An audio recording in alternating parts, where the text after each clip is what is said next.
että nehän tuo niinku hetkellisen hyvän olon tunteen ja tuntuu siltä, että no nyt mä oon niinku, joku juttu musta on parantunut tai vapautunut tai eheytynyt, kunnes sitten tulee seuraava.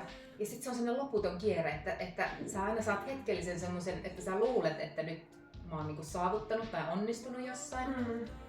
Kunnes sitten taas tulee seuraava ja seuraava ja seuraava. Sitten sä tarvit lisää ja lisää ja lisää. Tosiaankin alkoi uuvuttaa mua, koska tuntui, että ne ei niinku vienyt mua mihinkään. Ja elämä oli siltikin, niinku, että oli ne samat tunneongelmat ja traumat ja ihmissuhteet ei kestänyt. Ja tuntui, että oli semmoista tosi, niinku oli juureton ja tavallaan ehkä niinku ulkoisesti asiat ihan hyvin, mutta sitten kuitenkin sisäisesti aika repaleinen ja rikkinäinen.